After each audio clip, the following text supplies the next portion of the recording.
हर देश की पहचान उसके इतिहास से होती है, लेकिन अगर क्या होगा कि वो इतिहास ही अधूरा लिखा गया। ताजमहल मोहब्बत की निशानी या शाहजहां और मुमताज की अमर की कहानी। यहाँ तक कि हर किताब में यही लिखा गया और हर बच्चे ने यही सीखा। लेकिन क्या आप जानते हैं ये वही सच्चाई है जो हमें इतिहास की किताबों में सिखाया गया। साल 1960 में एक नाम सामने आया, पीएनओ, जिन्होंने कहा कि ताजमहल कोई मकबरा नहीं बल्कि एक प्राचीन शिव मंदिर था। और उनके दावे थे वास्तुकला, स्थापत्य और 22 कमरे जो बंद है आज। लेकिन आर्कियोलॉजिकल सर्वे ऑफ इंडिया यानी एएसआई कहती है कि ऐसा कोई भी दावा नहीं है। एएसआई की रिपोर्ट के अनुसार ताजमहल जो है वो शाहजहां ने बनवाया, लेकिन एक तरफ दावे और एक तरफ सरकारी रिपोर्ट और बीच में वो सच जो धूल में दबा पड़ा था। क्या ताजमहल वाकई में एक मकबरा है या फिर मंदिर का बदला हुआ रूप? देखो, हम इन दोनों व्यू पॉइंट को, हर पहलू की गहराई में जाकर सच को समझने की कोशिश करेंगे।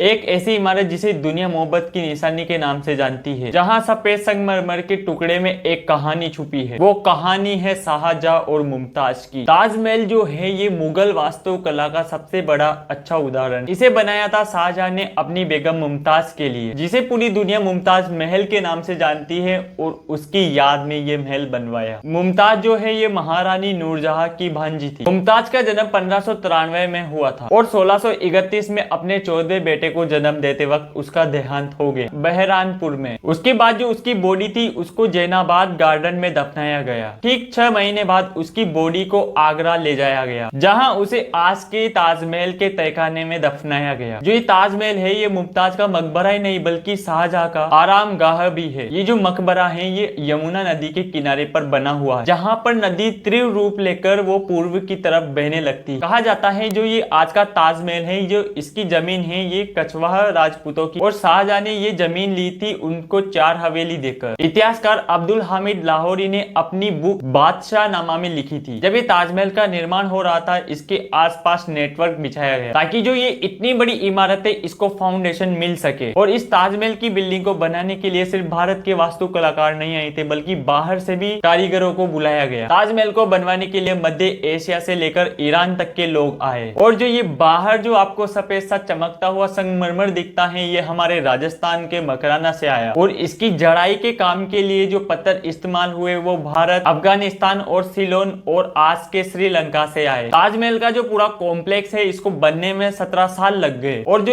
इसका पूरा काम 1668 में कंप्लीट हुआ। ये पूरा ताजमहल का जो एरिया है ये 60 बीघा में फैला हुआ। इसे साउथ की तरफ जाओगी तो एक बड़ा गेटवे है और शाहजहां की 2 और बेगम, अकबरवादी बेगम और फतेहपुरी बेगम के दोनों मकबरे कोनों पर बने हुए हैं, जिन्हें इसे सहेली बुर्ज भी कहा जाता है। इसके बाद इसके चारों तरफ एक गार्डन है जिसको एक 4 बाग शैली में डिजाइन किया गया। ताजमहल के अंदर और बाहर दोनों तरफ संगमरमर का यूज करके एक जालीनुमा संरचना बनाई गई। ये जो पूरी रिपोर्ट है ये मैं अपने मन से नहीं बोल रहा बल्कि एएसआई की ऑफिशियल आर्टिकल को भी पढ़ सकते हो। क्या इतना ही सच है? क्या सफेद संगमरमर के पीछे कोई कहानी छुपी हुई है जिसे पूरी दुनिया अब तक नहीं जानती? और जिन लोगों को लगता था कि ताजमहल जो है वो शाहजहां ने अपने प्रेम के लिए बनाया, उनके लिए सबसे बड़ा सरप्राइज है। पीएनओ कहते हैं जैसा आज हम ताजमहल को देखते हैं वो पहले प्राचीन शिव मंदिर था। और पीएनओ ने अपनी बुक में बताया कि शाहजहां ने इसमें बस 4 छोटे बदलाव किए। फर्स्ट जो बेसमेंट था उसके चेंबर में मुमताज को दफनाया गया और एक नकली कब्र भी बनाई। इसके बाद जो ग्राउंड फ्लोर था इसके ऊपर भी 2 और कब्रें बनाई ताकि हिंदू इमारत वापस ना ले सके। और जो पूरी दीवार थी उस पे कुरान की आयतें खुदवाई। तहखाने की ऊपरी मंजिल और कक्ष और सीढ़ियों को रेत चूना ईंट से सील कर दिया गया। लेकिन ताजमहल का स्ट्रक्चर आज भी, असली मंदिर महल अब भी बरकरार है। लोग जो हैं वो आज भी नकली कब्रों पर फोकस करते हैं और इस भव्य इमारत की असली महानता नजरअंदाज करते हैं। ताजमहल जो है ये 4 मंजिल इमारत में है। केंद्रीय कक्ष में अब 2 नकली कब्रें हैं। पहले यहाँ पर हिंदू मयूर सिंहासन था। ग्राउंड फ्लोर पर 11 और ऊपरी मंजिल पर 10 कमरे थे। गुंबद के अंदर एक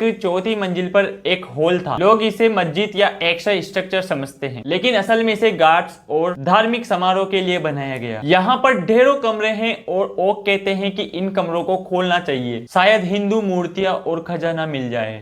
लोग कहते हैं जो ताजमहल है ये इस्लामी है, लेकिन ओक कहते हैं ताजमहल के अंदर पूरी हिंदू विशेषता है। हिस्टोरिकल रेफरेंस के मुताबिक हुमायूं के मकबरे और राजस्थान के मंदिरों में भी ये मीनारे थी, कुआं जहाँ पर खजाने को रखा जाता था और जिसे कि अगर कोई दुश्मन आ जाए तो उस खजाने को सुरक्षित रखा जाता था। अगर आप ताजमहल को महल परिसर के रूप में देखें तो आप इसकी विशालता, भव्यता और महिमा को समझ पाएंगे। हम सब ने स्कूल की किताबों में पढ़ा था कि ताजमहल तो शाहजहां ने अपनी पत्नी मुमताज के लिए बनवाया, लेकिन मैं कहूं कि इस कहानी के पीछे तो एक और कहानी छुपी है, एक ऐसी कहानी जिसे सदियों से छुपाया गया। इतिहास के कुछ पुराने रिकॉर्ड कहते हैं कि ये ताजमहल नहीं बल्कि एक मंदिर था, ऐसा महल जहाँ पर बहुमंजिला कुआं भी था। सोचो एक कब्र में इतने कमरे और गलियारे हो सकते हैं, या फिर ये सब शाही राजपूत महल का डिजाइन है। ताजमहल के मेन गेट पर नुकीले दरवाजे लगे हुए हैं, जैसे कि पुराने हिंदू किलों में हुआ करते थे, और उसका अप्रोच लाल बलुआ के पत्थर मेहरामदार गलियारों से घिरा होता था, बिल्कुल वैसा ही जैसे राजस्थान के महल और मंदिरों के आसपास होता था। अगर आप ध्यान से देखोगे तो ताजमहल के आसपास सैकड़ों कमरे हैं जो पहले मंदिर की स्टाफ और वर्कर्स के लिए बने हुए थे,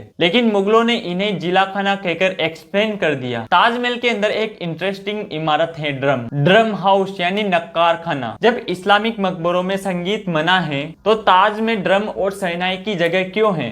राजपूत महल और मंदिरों में सुबह सुबह शंख और ढोल बजते थे। क्या ताज भी एक मंदिर या महल था जहां पर हर रोज आरती होती थी? एक और सुराग मिलता है कि ताजमहल के अंदर 22 कमरे जिनको आज भी बंद करके रखा गया है। ब्रिटिश विजिटर फ्रांसिस वर्नियर ने लिखा, उन्होंने लिखा था कि नॉन मुस्लिमों को अंदर नहीं जाने देते क्योंकि वो सीक्रेट देख लेंगे जो छुपाया गया था। सोचो एक मकबरा होता तो छुपे हुए 22 कमरे क्यों होते? ताज के गुंबद के ऊपर छोटे छोटे टावर लगे हुए हैं और उसके ऊपर एक कलश भी लगा हुआ है जो वास्तव में हिंदू आर्किटेक्चर का सिंबल है। कलश शब्द संस्कृत से आया जो मंदिर और भवन के शिखरों पर लगा होता था। पुराने रिकॉर्ड कहते हैं जो ताजमहल है उसके गेट पर चांदी के दरवाजे और सोने की रेलिंग लगी हुई। क्या कभी किसी मकबरे के अंदर सोना और चांदी का यूज होता है? ये सब तो मंदिर और राजमहलों की आइडेंटिटी है। ताजमहल के जो आसपास का एरिया है उसका नाम था जयसिंहपुरा और खवासपुरा, और ये दोनों ही राजपूत शैलियों की बस्तियां थी। यानी कि जो शाहजहां का ताजमहल है ये पहले से ही एक मंदिर या राजपूत भवन था। और ये भी कहा जाता है कि जो ताजमहल है इसके नीचे एक घाट था जहाँ पर राजपूत घराने के लोग यमुना में स्नान करने के लिए जाते थे। ताजमहल का जो आगे का बगीचा है उसका पूरा लेआउट भी हिंदू शिल्प शास्त्र में लिखा गया है। और सोचने की बात तो ये है कि शाहजहां के पास इतना पैसा भी नहीं था कि जितना हम सोचते हैं। एक साल में सोने के रेलिंग, गुंबद और चांदी के दरवाजे कौन बनाता है? क्या शाहजहां ने एक नया ताजमहल बनाया या सिर्फ मंदिर को ही महल में कन्वर्ट कर दिया? ताजमहल के अंदर दीवारों पर, गुंबदों पर और नकली कब्रों के आसपास लिखा हुआ है अकीचन प्राणी अमाकत खान सिराजी द्वारा 1048 हिजरी में लिखा गया। मतलब अमानत खान वो जिनको लोग ताजमहल का सुलेखक कहते हैं। वो खुद अपने आप को इनसिग्निफिकेंट कहता है। एक छोटा सा लिखने वाला तो फिर शाहजहां का नाम कहाँ है? अगर वो इतना बड़ा बादशाह था तो उसने अपनी बनाई हुई चीज पर अपना नाम क्यों नहीं लिखा? ताजमहल के हर कोने पर शाहजहां का जिक्र नहीं होता। अब देखो मुमताज महल की नकली कब्र पर लिखा हुआ है सिर्फ अर्जुमंद बेगम बानो, जिन्हें मुमताज महल कहा जाता। शानदार कब्र और डेट 1629 ईस्वी में हुई।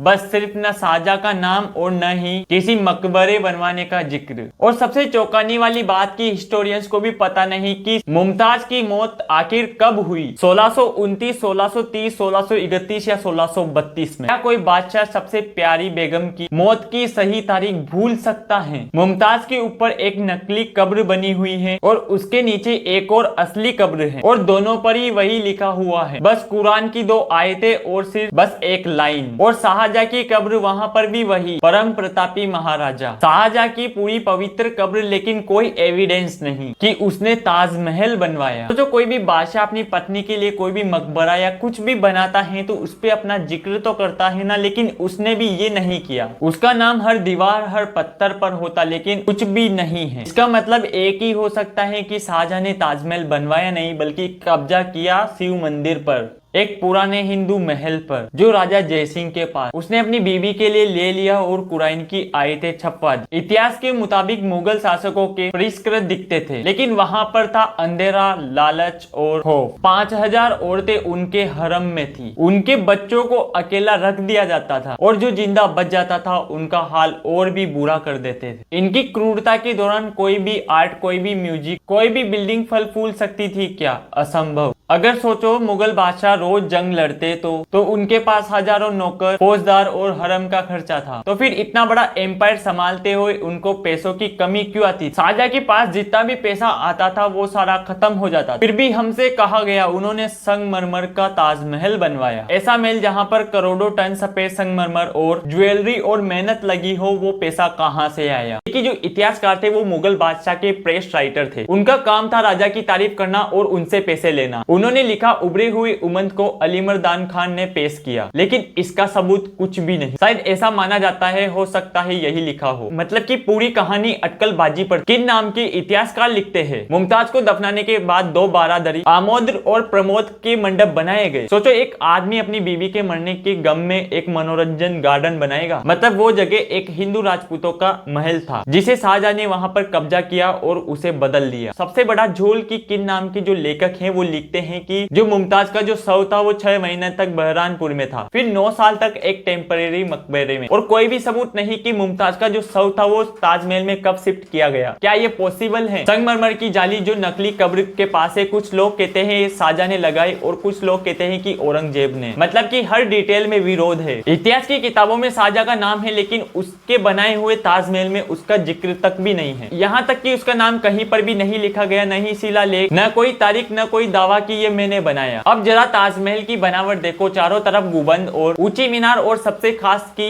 एक विशाल शिवालय जैसा गर्भगृह, लेकिन उन कमरों में आज तक किसी को भी जाने नहीं दिया। लेकिन क्यों? क्या वहाँ पर ऐसा कुछ है जो सदियों से छुपाया गया है? कई रिपोर्टों में कहा गया है कि उन कमरों के अंदर पुरानी डिजाइन, त्रिशूल की निशान, कमल की डिजाइन, शिवलिंग के आकार जैसी चीजें वहाँ पर मिली थी और शाहजहां ने उन कमरों को बंद करवा दिया और इस्लामी डिजाइन करवा दी। यहाँ तक कि ताजमहल के पश्चिम में जो मस्जिद है वो पहले से ही वहाँ पर मौजूद थी, क्योंकि जो उसकी बनावट है वो बाकी बिल्डिंग से अलग थी। लेकिन इतिहासकारों के बीच भी एक बड़ी उलझन है कि मुमताज की मौत 1629 में हुई या 1631 में, और उसकी लाश को ताजमहल तक लाने में 6 महीने से 9 साल तक लग गए। इतने साल, और शाहजहां कहता है कि उसने तुरंत काम चालू करवा दिया था। इतना बड़ा प्रोजेक्ट बिना किसी रिकॉर्ड के कैसे बन गया? न कोई मैप, न कोई बनाने के ऑर्डर। यहाँ तक कि औरंगजेब के जमाने में भी कई हिस्से अधूरे बताए गए। ताजमहल के अंदर कई जगह पर कमल, शंख और बेल बूटियां उकेरी हुई है, जो इस्लामिक नहीं बल्कि पूरी तरह हिंदू विशेषता है। यहाँ तक कि मुख्य गुंबद के नीचे जो स्ट्रक्चर है वो भी शिवलिंग के आकार से मिलती जुलती है। कहा जाता है कि वहाँ पर पहले दीप मंडप था जहाँ पर आरती और पूजा होती थी, फिर उसे मकबरा कहा गया और उसे इतिहास का नया चेहरा बना दिया। आज भी ताजमहल के अंदर तहखाने में वो बंद कमरे हैं और एएसआई ने 1970 के दशक में वहाँ पर रिसर्च की, लेकिन उन्होंने कहा कि ये सुरक्षा कारणों से बंद है। पर सवाल वही है, सुरक्षा या सच्चाई से डर? इतिहास की हर पत्थर की एक आवाज होती है, बस कोई सुनना चाहता हो। ताजमहल प्यार की निशानी है या छुपी हुई पहचान की, कुछ भी हो, लेकिन एक बात तो तय है, बस सच्चाई हमेशा पत्थरों पर लिखी होती है, लेकिन हमें पढ़ना नहीं सिखाया गया। हर कोई कहता है कि ताजमहल जो है वो शाहजहां ने मुमताज के लिए बनाया। मैं नहीं, बल्कि साइंस ही इसे झूठा साबित कर दे। हाँ, वही साइंस जो झूठ नहीं बोलती। देखिए, किसी भी मूवमेंट की सही एज पता करने के लिए 3 तरीके होते हैं। डेंड्रोक्रोनोलॉजी यानी कि लकड़ी से उसकी उम्र पता कर सकते हैं। कार्बन 14 टेस्ट यानी कि लकड़ी और किसी भी बॉडी से जैसी जैविक चीजों से, और तीसरा है थर्मोल्यूमिनेंस यानी कि ईंट की उम्र जानने का टेस्ट। इस टेस्ट से किसी भी इमारत की सही उम्र, सैकड़ों सालों तक की उम्र पता चल सकती है। 1974 में अमेरिका के प्रोफेसर मॉर्विन एच मिल्स जो कहते हैं, जो न्यूयॉर्क के पेंट ऑफ स्कूल आर्किटेक्चर में पढ़ाते थे, उन्होंने the Taj Mahal is a Hindu palace की एक किताब पढ़ी। किताब पढ़ने के बाद वो शॉक हो गए। उन्हें लगा अगर ये सच है तो हमने जो अब तक जो इतिहास पढ़ा वो अब तक झूठ। उन्होंने खुद भारत आने का फैसला लिया और दिल्ली से आगरा पहुंचे, और जब उन्होंने ताजमहल को डिटेल में देखा तो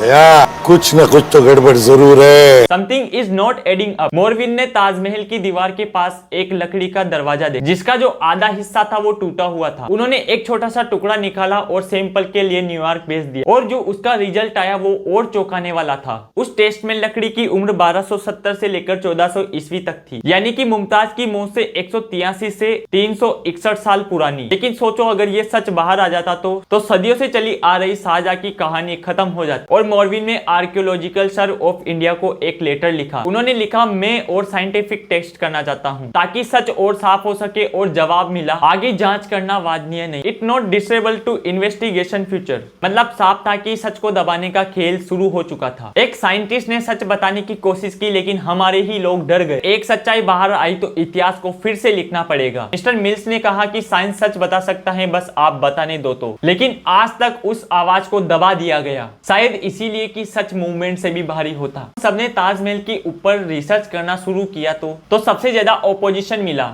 इतिहासकारों से हम सच के प्रूफ दिखाते रहे, और वो सिर्फ एक ही बात बोलते रहे कि तुम्हारा तरीका गलत है। जब हमने उन इतिहासकारों के उस्तादों को पढ़ा तो हमें पता चला कि हम वही कर रहे हैं जो इतिहासकार करते थे। ये बिल्कुल ईसप फेबल जैसा था। एक वुल्फ ने तय किया कि एक लैम्प को खाना है, और वही रीजन आज के इतिहासकार करते हैं। सच से बचने के लिए मेथोलॉजिकल एक्सक्यूज बना लेते हैं। वर्ल्ड के हेड हिस्टोरियंस जैसे प्रोफेसर W.H. वॉल्स ने, कॉलिंगवुड और रेनियर ने सबने एक ही बात कही, हिस्टोरियंस को डिटेक्टिव की तरह डाउट करना चाहिए, हर स्टेटमेंट पर बयान करना चाहिए, क्योंकि इतिहास में हर सवालों पर पड़े नहीं होते। लेकिन भारतीय इतिहासकार क्या कहते हैं, जो भी लिखा मिल गया वही सच है। इतिहासकार लिखने का एक रूल होता है लीगल अप्रोच। जैसे अदालत में कबूलनामा तभी वैलिड है जब वो स्व इच्छा से दिया गया हो, वैसे ही इतिहास लेखकों के स्टेटमेंट पर भी क्रॉस क्वेश्चन होने चाहिए। पर यहाँ तो उनकी लिखाई को भगवान का वचन मान लिया। लॉजिक भी तो चाहिए ना। अगर एक बॉडी पर सुसाइड नोट मिलता है और उसके पीछे छुरा गोपा हुआ है, समझदार को समझने के लिए सिर्फ इतना ही काफी है कि कुछ न कुछ तो गड़बड़ जरूर है। पर हमारे इतिहासकार कहते हैं कि ये नोट मिला है। एक और बड़ी समस्या है कि हमारी जो इतिहास सत्य के खोजी नहीं बल्कि परंपरा के गुलामी बन चुके हैं। जो भी पुरानी किताबें हैं उनके ऊपर सवाल करना उनके लिए गुनाह है। प्रोफेसर वॉल्स ने कहा था, इतिहासकार को विद्रोही होना चाहिए,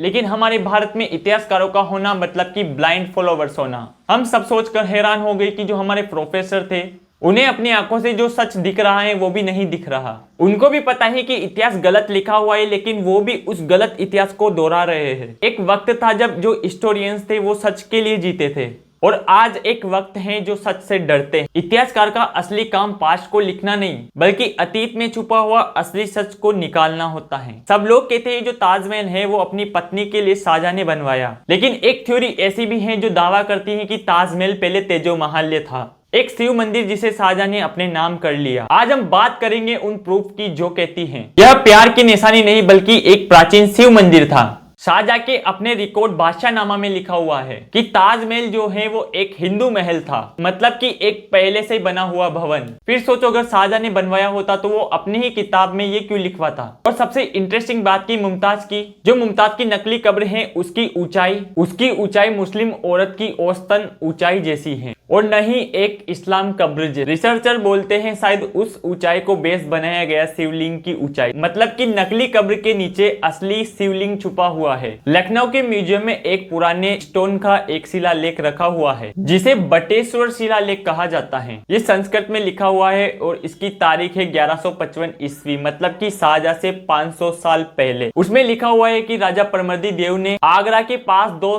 सुंदर संगमरमर के मंदिर बनवाए थे, एक विष्णु जी के लिए और एक चंद्रमौलेश्वर। वह मंदिर क्रिस्टल व्हाइट मार्बल के बने हुए हैं, बिल्कुल ताजमहल की तरह, और उस पर लिखा हुआ है भगवान शिव इतना प्रसन्न हुए कि वो कैलाश वापस नहीं गए। सोचो डिस्क्रिप्शन भी वही और कलर भी वही। अगर आप ताजमहल को ध्यान से देखोगे तो हर जगह पर हिंदू सिंबल्स दिखते हैं। उसके मेहराबों के ऊपर त्रिशूल की डिजाइन बने हुए हैं। जो गार्डन है उसमें बेल और हर श्रृंगार के पेड़ है जो दोनों भगवान शिव की पूजा के लिए बहुत शुभ माने जाते हैं। सेंट्रल डोम के नीचे 8, 16, 32 और 64 जैसे पैटर्न लिखे हुए हैं। ये सब न्यूमेरिक टेम्पल के आर्किटेक्चर का पवित्र अंक है। ताजमहल के गुंबद के बीच में आज भी एक चेन लटकी हुई है। कहा जाता है वहां पर एक कलश लटका हुआ था जहां से भगवान शिव के ऊपर पानी की बूंद टपकती है। और सबसे बड़ा सबूत कि ताजमहल कोई अरबी शब्द नहीं बल्कि ये संस्कृत का ही एक शब्द है। तेजोमहल जो नाम है उसको बिगाड़कर ताजमहल नाम रख दिया शाहजहां ने। वो प्रकाश जो भगवान शिव से जुड़ा हुआ है। शाहजहां के रिकॉर्ड में मुमताज का नाम लिखा गया है मुमताज उल जमानी, मतलब कि मुमताज महल भी नहीं। तो फिर ताजमहल नाम आया कहां से, है ना बड़ा इंटरेस्ट। ताजमहल के जो नीचे के चेंबर है उनको बंद कर दिया गया, कहते हैं वहां पर पुरानी मूर्तियां और शिलालेख छुपे। अगर मुमताज को वहां पर दफनाया गया तो उसकी कब्र ग्राउंड फ्लोर पर होती।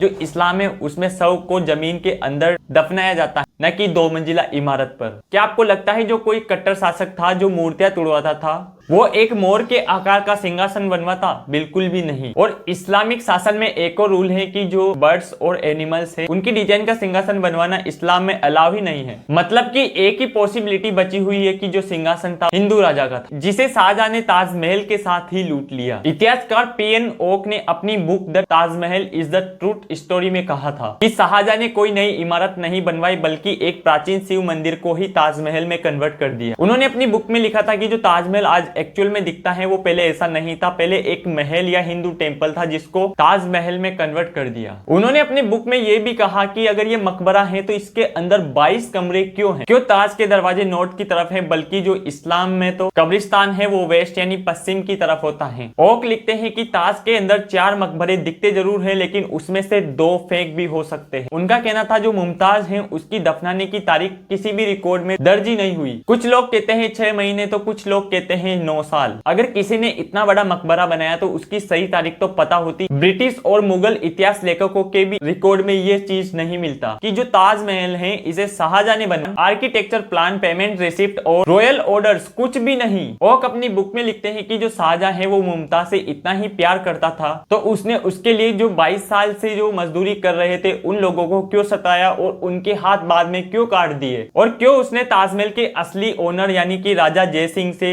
छीना। वो कहते हैं कि ताजमहल के अंदर आमोद और प्रमोद के मंडप, ड्रम हाउस एक मंदिर के सिंबल से न कि मकबरे। PN ओक कहते हैं कि शाहजहां ने हिंदू मंदिर का अपमान किया। इतिहास के पन्नों पर लिखा हर लफ्ज सच नहीं होता, कभी कभी सच पत्थरों के अंदर